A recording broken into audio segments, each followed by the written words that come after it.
Hello friends and welcome to our channel Education with Fun, and today we are going to start with the chapter number 3, that is as study of acids, bases and salts। ये chapter थोड़ा tough हो सकता है, पर आप अगर मेहनत करोगे तो ये चैप्टर बिल्कुल इजी लगेगा। तो चलिए बिना टाइम वेस्ट किए स्टार्ट करते हैं आपका chapter number 3, that is study of acids, basis and salts. ठीक है, तो पहले तो आप पोर्शन देख लो। आपका स्टडी क्या प्रिपरेशन ऑफ सॉल्ट्स नहीं है अगर पोर्शन में, बाकी पूरा है। तो बाकी जो है रिमेनिंग उसको मैं पढ़ा देता हूँ, बाकी प्रिपरेशन ऑफ सॉल्ट्स में आपको नहीं पढ़ाऊँगा। ठीक है, ये आगे पोर्शन में नहीं है। नेक्स्ट पहले इंट्रोडक्शन पार्ट देख लो।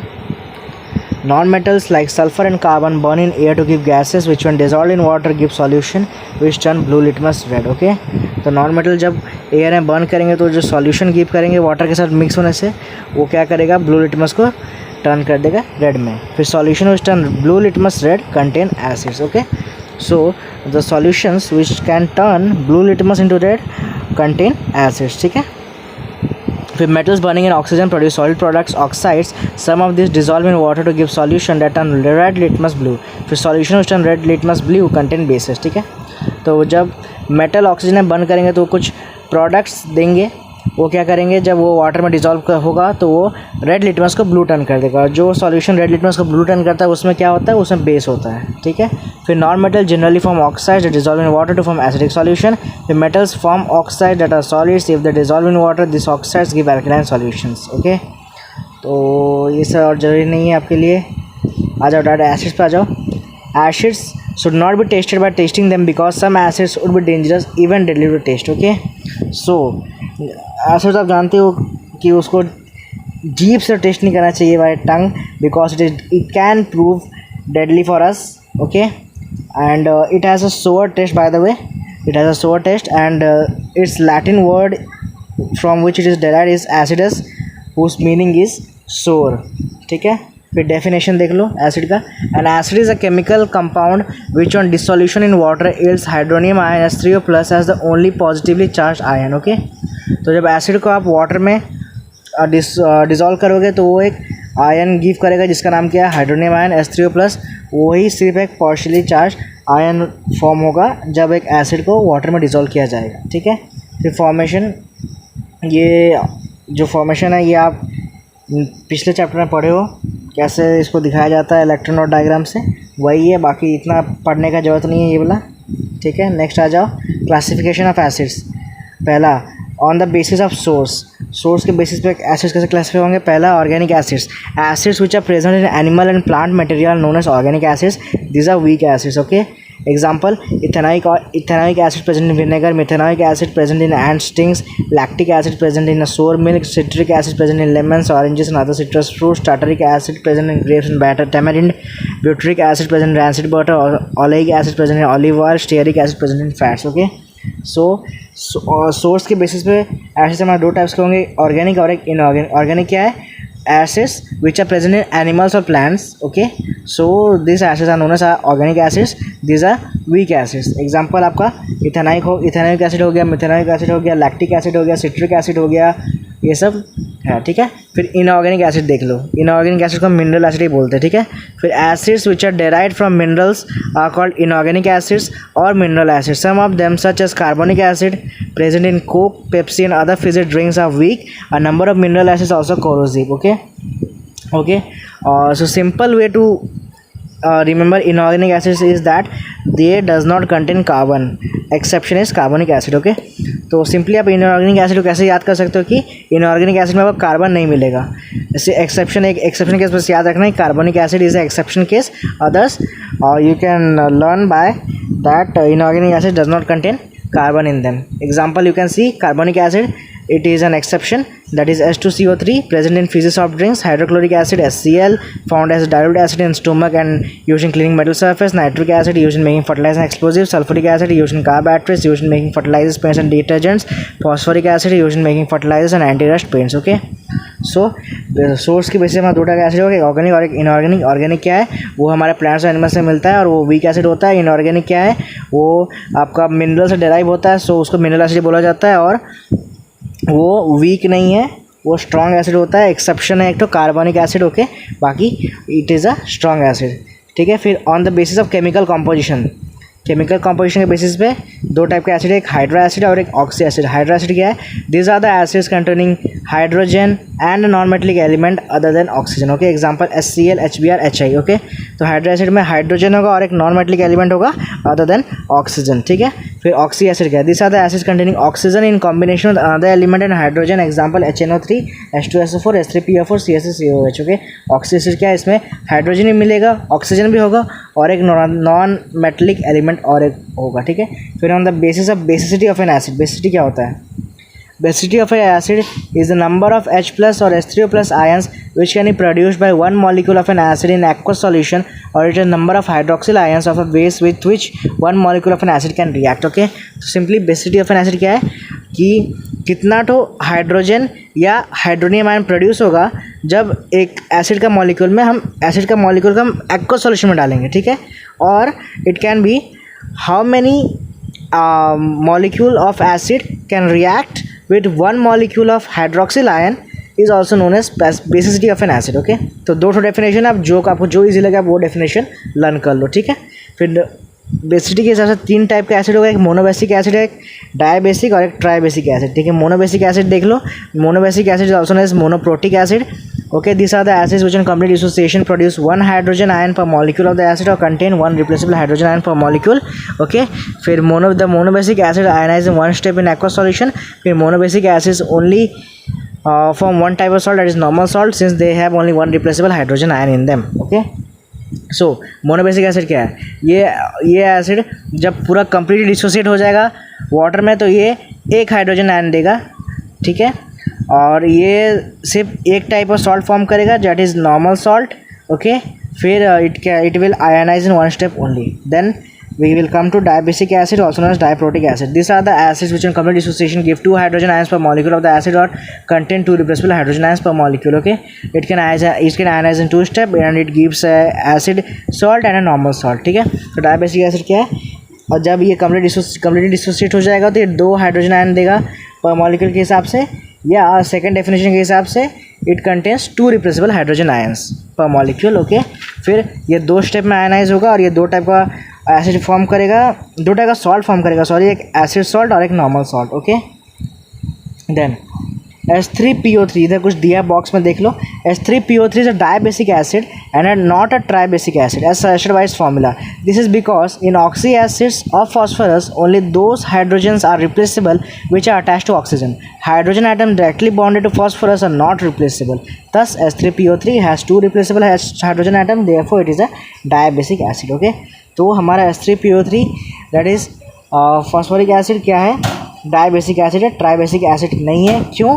क्योंकि जब ऑक्सी एसिड से फॉस्फोरस क्या है वो तभी रिप्लेसेबल है होंगे जब वो हाइड्रोजन के साथ डायरेक्टली बॉन्डेड होंगे, not directly bonded with phosphorus. Okay, so it has only 2 replaceable hydrogen ions, so it is a diabasic acid and not a tribasic acid as suggested by its formula.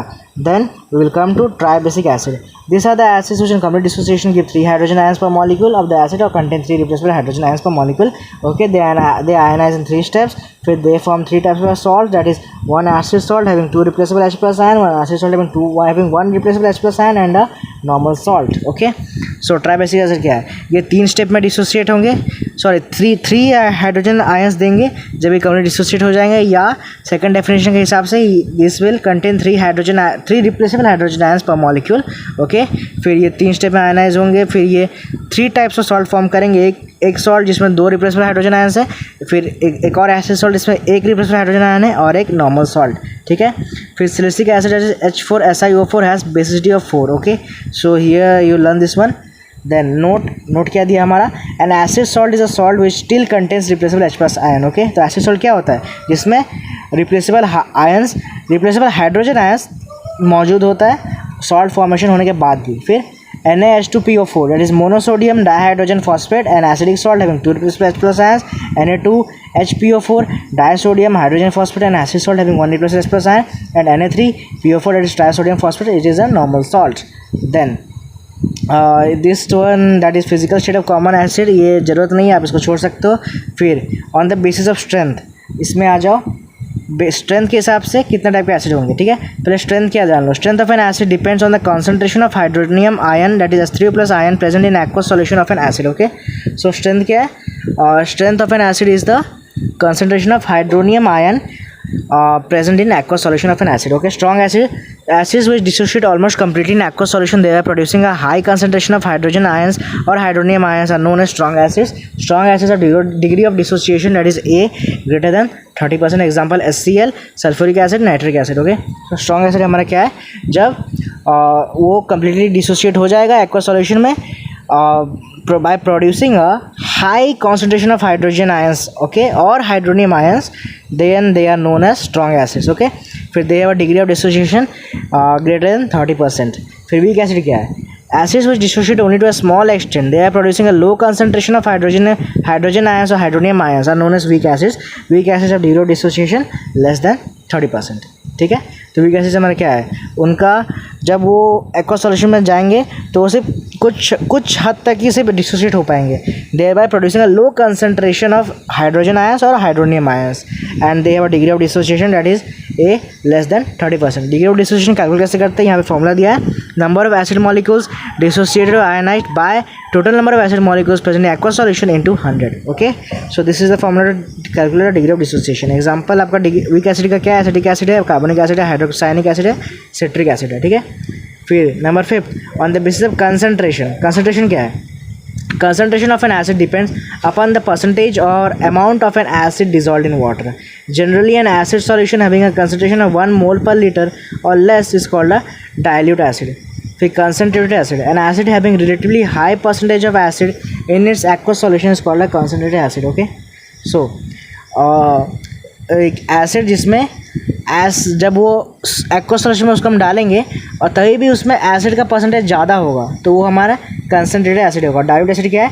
N acid having relatively low percentage of acid in aqueous solution called dilute acid. Okay, फिर जब acid का हम aqueous solution में डालें और उसमें acid का percentage लो होगा तो वो डाइल्यूट एसिड है, बट उसमें एसिड का परसेंटेज अगर हाई होगा तो वो कंसनट्रेटेड एसिड है. सिंपल, ठीक है. फिर डिफरेंस देख लो, strength and concentration of an acid का डिफरेंस क्या है. Strength of an acid is the measure of H+ ion in its aqueous solution, whereas concentration is the amount of an acid in a solution. Number 2, strength of an acid increases with dilution because the degree of dissociation increases with dilution. On the other hand, concentration of an acid decreases with dilution. ठीक है, तो difference क्या है? Strength हमारा क्या है? That it is the measure of H+ ion in its aqueous solution, whereas concentration क्या है? हमारा वो amount of acid है कि एक सॉल्यूशन में कितना अमाउंट ऑफ एसिड प्रेजेंट है. फिर डाइल्यूट एसिड क्या है?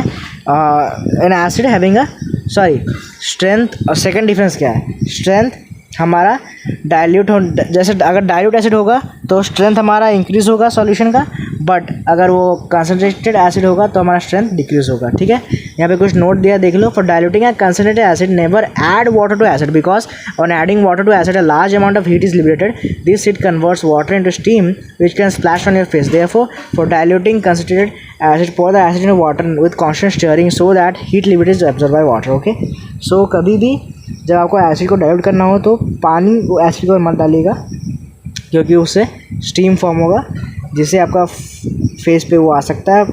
Rather you can pour acid into water. Okay, so now we will come to general methods of preparation of acids. Okay, तो हमारा पहला मेथड क्या है? Direct combination of hydrogen with non metals. It is also synthesis method. ठीक है, तो जब hydrogen का हम किसी भी नॉन मेटल के साथ मिलाएंगे तो जो ही फॉर्म होगा वो हमारा एसिड होगा. जैसे hydrogen plus non metal is equal to acid. So H2 plus Cl2 sunlight as a catalyst it will give 2HCl. It is a acid. H2 plus Br2 electric discharge will give 2HBr which is an acid. H2 plus I2 2HI. H2 plus S which is H2S. okay, so this is the first method of preparation of acid.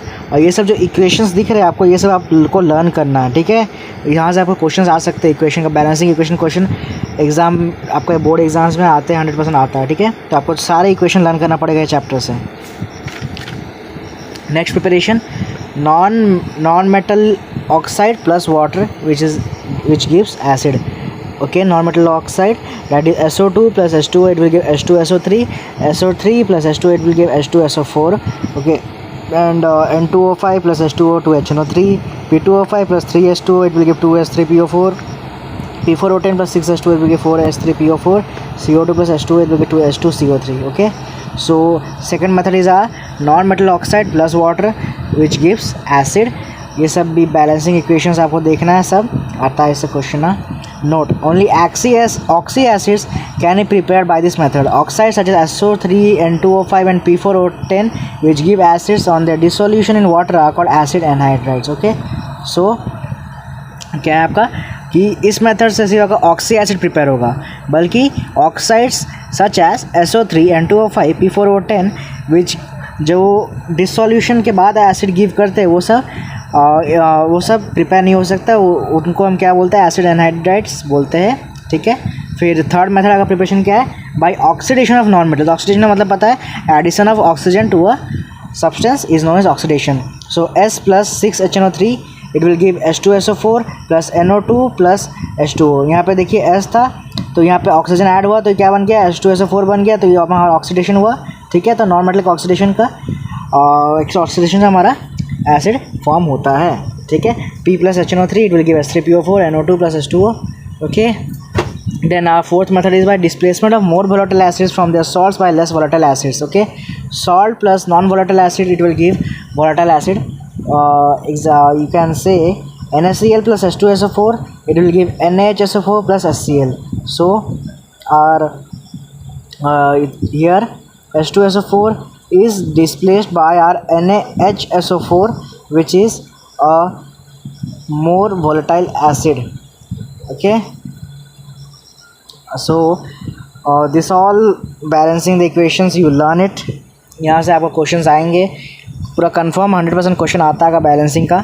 सो आपको जो भी इस third chapter में जो भी equations है वो सब आपको देखना है. वहाँ से कुछ भी इक्वेशन आपसे पूछा जा सकता है एग्जाम में, तो सारे इक्वेशंस को आप एक ना एक बार जरूर देख लीजिएगा. ठीक है. तो जनरल प्रॉपर्टीज़ में अब आते हैं. पहला टेस्ट. एसिड जनरली बस सोर टेस्ट. ठीक है. तो एसिड का टेस्ट क्या है, सोर है. बट आप टेस्ट मत करिएगा, वो हमारे डेडली है. So it can cause death also, so it is not favorable to taste. Then action on skin. Mineral acids are corrosive to clothing and skin. So concentrated H2SO4 stains the skin black, concentrated HCl stains the skin amber color, concentrated HNO3 stains the skin yellow.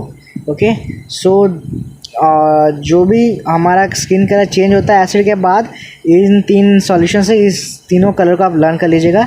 जब H2SO4 react करेगा skin के तो वो black कर देगा, HCl react करेगा तो वो एम्बर कलर कर देगा, नाइट्रिक एसिड रिएक्ट करेगा तो वो येलो कर देगा. ठीक है. Effect of electric current. Aqua solution of acids are generally good conductors of electricity. On passing electricity throughout the aqua solution acids decompose liberating hydrogen gas at the cathode. Okay, so aqua solution acids हमारे क्या है, generally good conductor होते हैं electricity के लिए. Okay.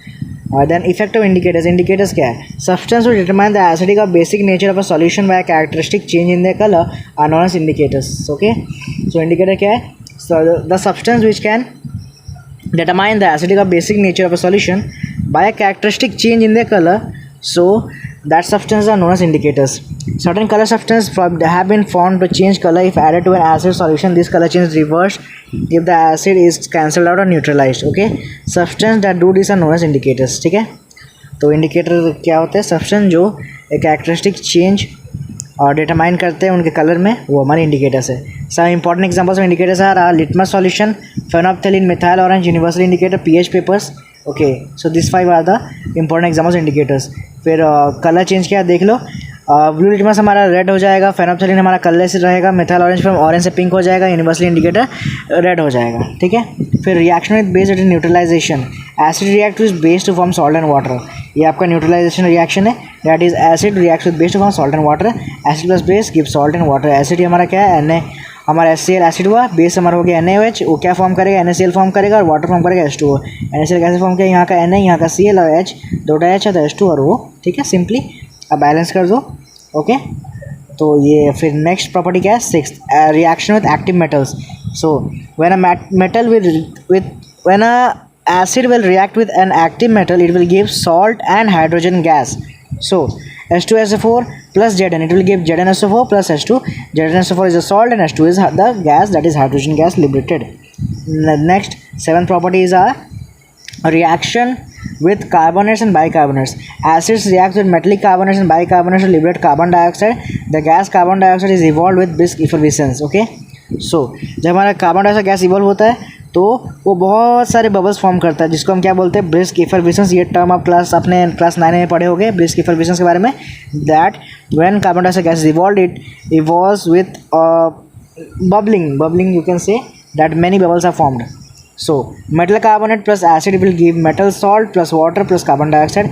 So metal carbonate is a Na2CO3 and acid is a H2SO4. It will give metal salt which is Na2SO4 and water H2O and carbon dioxide, it is CO2. Simple. So ये सब जो भी equations आप देख लो, questions आ सकते हैं. Next, in case that salt produced is insoluble, then the reaction does not proceed. Hence, lead carbonate does not react with hydrochloric acid or sulfuric acid, nor does calcium carbonate react with H2SO4.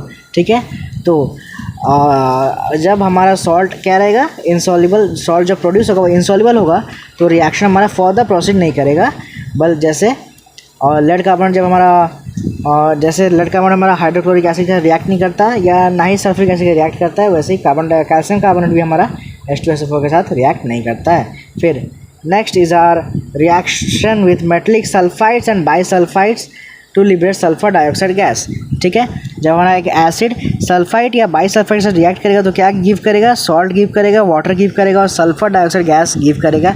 Example देख लो, sulphide में Na2SO3 plus acid हमारा HCl, it will give NaCl plus SO2 sulphur dioxide gas plus H2O that is water. फिर bisulphide NaHSO3 plus HCl, it will give NaCl, salt plus water H2O plus sulphur dioxide is SO2। फिर reaction with metallic sulphides and bisulphides will liberate hydrogen sulphide gas. So जब हमारा sulphide या bisulphide acid react करेगा तो क्या give करेगा, salt और hydrogen sulphide gas. So sulphide क्या है, Na2S plus acid HCl, it will give NaCl, salt plus hydrogen sulphide that is H2S। फिर बाइसल्फाइड क्या है, NaHS plus acid HCl, it will give salt that is NaCl and hydrogen sulphide which is H2S। Hydrogen sulphide का हमारा एक characteristic है, उसको देख लो, it turns lead acetate paper silvery black colour. So हमारा हाइड्रोजन सल्फाइड क्या करेगा, लेड एसिड पेपर को सिल्वरी ब्लैक कलर में टर्न कर देगा। ओके, सो ये सब हमारा प्रॉपर्टीज एसिड का, ये सब आपको लर्न करना है। और जो भी इक्वेशन दी वो सारे आपको लर्न करना पड़ेगा, क्योंकि कुछ भी इक्वेशन आपसे पूछे जा सकते हैं एग्जाम में with balancing. So you may learn all the equations. Next, formation of acid rain, ये ज़्यादा इंपॉर्टेंट नहीं है, तभी भी आप देख लो एक बार। pH of rainwater is 5.6. okay, so the normal pH of rainwater is 5.6. if pH of rainwater is less than 5.6, it is termed as acid rain simply. so हमारा एसिड रेन का pH क्या होता है, 5.6 होता है वाटर का pH। जब वो 5.6 से लेस हो जाएगा तो हमारा एसिड रेन होगा। ठीक है, फिर एनी प्रेसिपिटेशन रेन स्नो और dew which is more acidic than normal is known as acid rain. ठीक है, तो कोई बारिश हो, बर्फ़ गिर रहा हो या कुछ भी हो, वो अगर नॉर्मल से मोर एसिडिक है तो वो हमारा क्या होगा, एसिड रेन होगा। ओके, तो ये सब आप छोड़ दो, ज़रूरत नहीं है, और ये सब आप ज्योग्राफी में पढ़ोगे ही अपना। फिर भी एक बार देख लो, हार्मफुल इफेक्ट्स देख लो, एसिड रेन का हार्मफुल इफेक्ट्स क्या है। Acid rain dissolves heavy metals from soils and rocks. Heavy metal ions leach from the soil, enter the water bodies and produce a variety of toxic effects. It also corrodes the water supply pipes, resulting in the leaching of heavy metals such as iron, copper and lead in the drinking water. Number 2, increases the acidity of soil and reduces the fertility of soil. Okay. Number 3, causes respiratory ailments in human beings and animals. Number 4, destroys marine life due to change in pH of environment. Number 5, marble structure and building often of great historic and artistic value such as Taj Mahal get corroded. ठीक है, तो ये सब chemistry का ज़रूरत नहीं है, but geography में आप ज्योग्राफी बुक में आपको दिया होगा तो वहाँ से आप देख सकते हो, बट केमिस्ट्री एग्जाम्स में ये क्वेश्चंस नहीं आएंगे, so you can leave that one. Next, it is bases. Bases क्या है, compounds which react with an acid to give only salt and water known as base. Okay, so आपने neutralisation reaction देखा था कि acid plus give base, it will give salt and water. So water bases, it reacts with acid to give salt and water simply. Okay, then all hydroxides of metals and ammonium hydroxides are bases. Okay, so what are all hydroxides and ammonium hydroxides are what? They are bases. Then a base is a substance which can accept a proton or H plus to form a salt. Okay, what is a base? A base is a substance which can accept a proton or H plus to form a salt simply. Okay, then formation of NH4 plus ion, ये आपने chapter 2 में पढ़ा था chemical bonding में। ठीक है, तो बस इसका फॉर्मेशन आपको याद रखना है, ये इलेक्ट्रॉन डॉट डायग्राम। बाकी ये सब जो लिखा हुआ ये सब ज़रूरत नहीं है देखने का। ठीक है, लीव कर सकते हो। फिर आ जाओ next, that is an alkali. An alkali is a base which dissolves in water and gives hydroxyl ions in aqua solution. Okay, so alkali क्या है, वो बेस है जो वाटर में डिजॉल्व करता है और हाइड्रोक्सिल आयन गिव करता है अपने एक्वा सॉल्यूशन में। Okay, then All alkalis are bases, but all bases are not alkalis. Example, NaOH and CuOH hold two are bases. NaOH dissolves in water and its aqueous solution gives OH minus ions, hence NaOH is an alkali. However, CuOH hold two is insoluble in water, hence CuOH hold two is not an alkali. Okay, so हमने क्या पढ़ा कि सारे alkali base होते हैं, but सारे base हमारे alkali नहीं होते हैं. Okay, then we will next go to classification of bases. ठीक है, तो बेसिस का क्लासीफाई पहला क्या है, on the basis of acidity of base. Okay, so हमारा फर्स्ट क्या है, on the basis of acidity. Acidity of a base is the number of hydroxyl ions furnished by one molecule of a base in its aqueous solution. In case of insoluble base, the acidity of a base is defined as the number of H plus ions of an acid which react completely with one molecule of the base. Okay, so acidity हमारा क्या है, it is the number of hydroxyl ions furnished by one molecule of a base in its aqueous solution. ठीक है, तो जब एक base molecule aqueous solution में डाला जाएगा, उसे जितना भी हाइड्रोक्सिल आयन फर्निश होगा वो हमारा एसिडिटी है एक बेस का. और इसका सेकंड डेफिनेशन भी है कि acidity of a base is also defined as the number of H plus ions which can react with the one molecular base. Okay, so कितना तो हाइड्रोजन आयन हमारा एक बेस का वन मॉलिक्यूल के साथ रिएक्ट कर सकता है, उसको हम एसिडिटी ऑफ बेस बोलते हैं. सो दो डेफिनेशन आपके लिए जो सूटेबल है आप उसको लर्न कर सकते हो. Okay, next, how many types of bases are there. First one is a monoacidic base. Bases which dissociate in aqueous solution to produce one hydroxyl ion per molecule of the base are called monoacidic base. Acidity is 1. Okay, सो जो base जो aqueous solution पूरा dissolve हो जाते हैं और एक hydroxyl ion furnish करते हैं per molecule of a base, they are known as mono acidic base. उनका एसिडिटी क्या होता है, 1 होता है. फिर diacidic base. Bases dissolve in aqueous solution to produce 2 hydroxyl ions per molecule of the base are called diacidic base. Their acidity is 2. Okay, so diacidic base क्या है, base जो कंप्लीटली डिसोसिएट होते हैं एक्वस सॉल्यूशन में 2 hydroxyl ions furnish करने के लिए पर molecule of the base, so there acidity is 2. Then triacidic base. Bases of dissociate in aqueous solution to produce 3 hydroxyl ions per molecule of the base are called triacidic base. Their acidity is 3. Okay, so triacidic base क्या है, base जो aqueous solution में dissolve होते हैं 3 hydroxyl ions furnish करने के लिए पर मॉलिक्यूलर बेस, उनको हम ट्रायसिडिक बेस बोलते हैं. उनका एसिडिटी क्या होता है, 3 होता है. ओके, एग्जाम्पल देख लो, aluminium AlOH whole 3, FeOH whole 3, they are water insoluble. Okay, so aluminium hydroxide and iron hydroxide are insoluble in water. फिर सेकेंड क्लासिफिकेशन क्या है, on the basis of strength. Strength के बेसिस पे कितना type के base होंगे हमारे, पहला एक स्ट्रॉन्ग बेस, दूसरा वीक बेस. स्ट्रॉन्ग बेस क्या है, bases which dissociate almost completely in aqueous solution, they are producing a high concentration of hydroxyl ions are known as strong base. Example NaOH, KOH, BaOH hold.